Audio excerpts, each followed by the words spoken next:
ৰাতিপুৱা মোবাইলটো বজাত চৌহানে সাৰ পালে। ৰাতিপুৱাই কোনে ফোন কৰিলে? এই বুলি কৈ তাই ফোনটো তুলি লওঁতেই ককায়েকৰ মাত আহিল। চৌহানী, দেউতাৰ গা ভাল নহয়। কালি সন্ধিয়াৰ পৰা পৰিস্থিতি বৰ বেয়া হৈ পৰিছে। খঙৰ সুৰত কৈ সি ফোনটো কাটি দিলে। ৰমেশ শৰ্মাই জীৱনৰ অন্তিম সময়ছোৱা কটাওঁতে বিচনাত পৰি আছিল।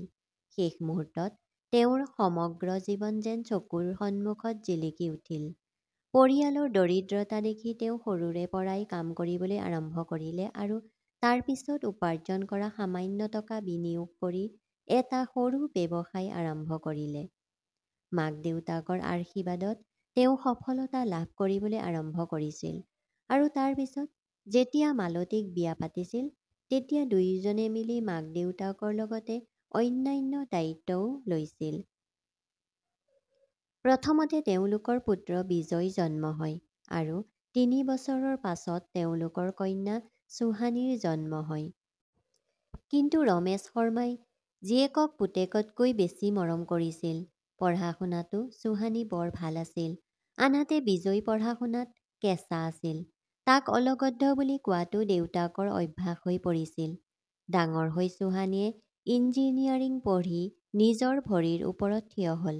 আনহাতে বিজয়ে দেউতাকৰ ব্যৱসায় আগবঢ়াই নিলে। মাক দেউতাকে ছোৱালীজনীক শহুৰেকৰ ঘৰলৈ পঠিয়াই বোৱাৰীক আনিলে। তেওঁলোকৰ গংগাত গা ধুই থকা যেন লাগিল। সময়ে নিজৰ গতিৰে উৰি গৈ থাকিল। প্ৰায় ৩ বছৰ আগতে তেওঁৰ পত্নী মালতী তেওঁক এৰি স্বৰ্গলৈ গ'ল। সকলো পুৰণি স্মৃতি তেওঁৰ চকুৰ সন্মুখত চিনেমাৰ দৰে জিলিকি উঠিছিল। ৰমেশ শৰ্মাৰ অৱস্থা বেয়া হোৱা দেখি তেওঁৰ ঘনিষ্ঠ আত্মীয় কিছুমানেও তেওঁৰ খবৰ ল'বলৈ আহিল। সন্মুখৰ বেৰত ওলমি থকা ঘড়ীটোৱে সন্ধিয়া ৪ বজাৰ সংকেত দিছিল। পুত্ৰ বোৱাৰী আৰু সকলো আত্মীয়ই চিন্তিত হৈ তেওঁৰ চাৰিওফালে বহি আছিল।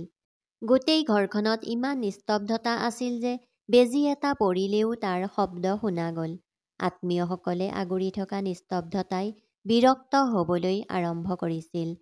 তাৰ পিছত হঠাতে তেওঁলোকৰ ঘৰৰ বাহিৰত এখন ডাঙৰ গাড়ী ৰৈ ৰমেশ শৰ্মাৰ কন্যা চৌহানী আৰু জোঁৱায়েক গাড়ীৰ পৰা নামি খৰধৰকৈ ঘৰৰ ভিতৰলৈ আহিল।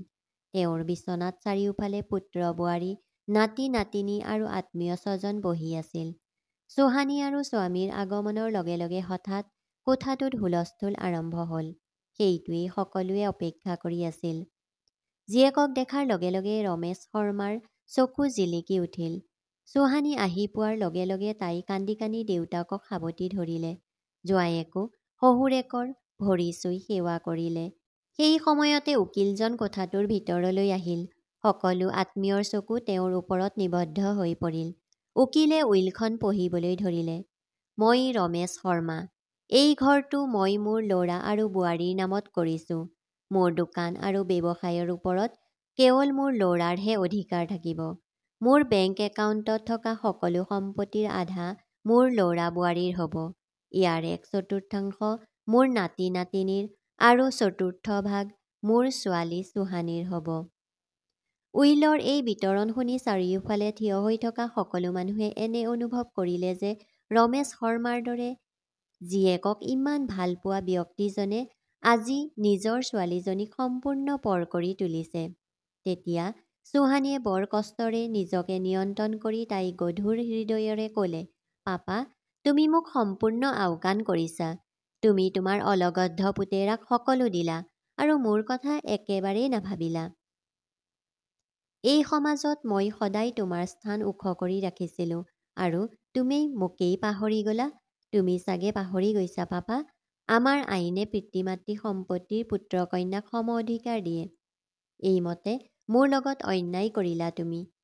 জীয়েকৰ কথা শুনি ৰমেশ শৰ্মাই অলপ হাঁহি এটা মাৰি কপা কপা মাতেৰে ক'লে, মাজনী, তুমি সদায় মোৰ হৃদয়ৰ ওচৰত আছিলা। তোমাৰ ভাইতকৈ মই তোমাক বেছি ভাল পাওঁ। কিন্তু মাজনী, মই যি সিদ্ধান্ত লৈছোঁ ভাবি চিন্তি লৈছোঁ। তুমি ইঞ্জিনিয়াৰিং কৰিব বিচাৰিছিলা, নিজৰ ভৰিৰ ওপৰত থিয় হ'ব বিচাৰিছিলা। গতিকে মই তোমাক সেইটোত সমৰ্থন কৰিলোঁ। জীৱনৰ প্ৰতিটো খোজতে এজন পিতৃৰ দায়িত্ব ভালদৰে পালন কৰিছোঁ। তোমাৰ পচন্দৰ ল'ৰাৰ লগত বিয়া কৰাই দিলোঁ আৰু তাক মৰমেৰে আঁকোৱালি ল'লোঁ। আমি প্ৰতিটো কৰ্তব্য অতি সুন্দৰভাৱে পালন কৰিবলৈ চেষ্টা কৰিছোঁ। আৰু আইনৰ কথা ক'বলৈ গ'লে মই আইন অধ্যয়ন কৰা নাই, কিন্তু নিশ্চিতভাৱে জানো যে তুমি যি অধিকাৰৰ কথা কৈছা সেয়া আগৰ প্ৰজন্মৰ পৰা চলি অহা পূৰ্বপুৰুষৰ সম্পত্তিৰ ওপৰত। কিন্তু তুমি এইটো জানা যে আমাৰ পূৰ্বপুৰুষসকলে যি দৰিদ্ৰতাত বাস কৰিছিল তাত তেওঁলোকৰ কোনো সম্পত্তি নাছিল। সম্পত্তি বাদ দিয়া, ঘৰখনত জীৱন যাপন কৰাটোও বৰ কঠিন আছিল। মই কষ্ট কৰি উপাৰ্জন কৰা সম্পত্তি। আজি মোৰ সম্পত্তি ভাগ কৰাৰ অধিকাৰ কেৱল মোৰ আছে। আৰু এই সম্পত্তি বিতৰণৰ আঁৰত এটা ডাঙৰ কাৰণ আছে। মাজনী, তোমাৰ মা জীয়াই থকালৈকে তোমাৰ দাদা আৰু বৌয়ে আমাৰ দুয়োকে বৰ ভাল সেৱা শুশ্ৰূষা কৰিছিল। তোমাৰ মাৰ মৃত্যুৰ ৩ বছৰ হ'ল, কিন্তু তোমাৰ দাদা আৰু বৌয়ে মোক কেতিয়াও একোৰ অভাৱ হ'বলৈ নিদিলে। প্ৰয়োজনতকৈ বেছি যত্ন লৈছিল। এবছৰ বিচনাত পৰি আছো। তোমাৰ বৌয়ে পুষ্টিকৰ খাদ্য ৰন্ধাৰ পৰা আৰম্ভ কৰি মোক খুৱাই দিয়ালৈকে, মোৰ লেতেৰা কাপোৰ ধোৱালৈকে সকলো কাম তাই খৰখেদাকৈ কৰিলে।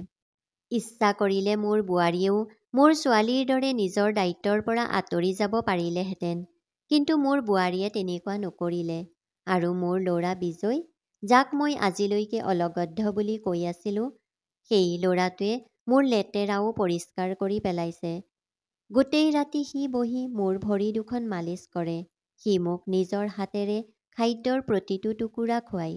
আৰু এইবোৰ মোৰ নাতি দুজনী, যিয়ে মোক গোটেই দিনটো মোৰ আগে পিছে ঘূৰি থাকে, কেতিয়াও ককাৰ লগত কথা পাতি ভাগৰি নাযায়। ইমান ভাল পায় মোক। ইমান মৰমীয়াল পৰিয়ালটো কোনোৱেই পাব নোৱাৰে। এইখিনি কৈ থাকোঁতে তেওঁৰ চকুৰ পৰা চকুলো বৈ আহিবলৈ ধৰিলে। আৰু তাৰ পিছত তেওঁ ক'লে, মাজনী, তোমাৰ মায়ে শেষ মুহূৰ্তত তোমাক মনত পেলাই থাকিল।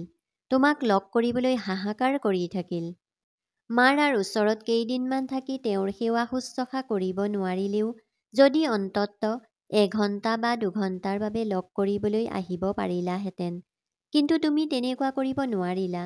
মানিছো যে বিয়াৰ পিছত শহুৰৰ ঘৰৰ দায়িত্ব পালন কৰাটো প্ৰয়োজনীয়। কিন্তু এনেকুৱা সময়ো আহিছিল যেতিয়া আমাক তোমাৰ বৰ প্ৰয়োজন আহিছিল। কেতিয়াবা তোমাৰ বৌয়েও অকলশৰীয়া অনুভৱ কৰিছিল। মই তোমাক বহুবাৰ মাতি পঠাইছিলো, কিন্তু তুমি এবাৰো নাহিলা। মৃত্যুমুখত পৰা মাৰাক লগ পোৱাতকৈ বিদেশ ভ্ৰমণ কৰাটো তোমাৰ বাবে অধিক গুৰুত্বপূৰ্ণ যেন লাগিল। এই কথা কৈ থাকোঁতে ৰমেশ শৰ্মাৰ উশাহ বন্ধ হৈ পৰিবলৈ ধৰিলে। তেতিয়া বৰ কষ্টৰে তেওঁ ক'লে, মোৰ মাত্ৰ এইটোৱেই একমাত্ৰ ইচ্ছা যে মোৰ সন্তানসকল সদায় সুখী হৈ থাকক। এই কথা কৈ তেওঁ দুয়োখন হাত ওপৰলৈ তুলি সকলোকে চাই আশীৰ্বাদ দি চিৰদিনৰ বাবে পৰলোকলৈ গুচি গ'ল। কিন্তু গুচি যোৱাৰ সময়ত তেওঁ বিশ্ববাসীৰ বাবে আদৰ্শ দাঙি ধৰিছিল আৰু নিজৰ অধিকাৰ সাব্যস্ত কৰাৰ আগতে নিজৰ কৰ্তব্য পালন কৰাটো গুৰুত্বপূৰ্ণ বুলি বাৰ্তা দিছিল। বন্ধু-বান্ধৱীসকল, কাহিনীটো শুনি ভাল লাগিলে লাইক কৰিব, শ্বেয়াৰ কৰিব আৰু চেনেলটো ছাবস্ক্ৰাইব কৰিব। ধন্যবাদ।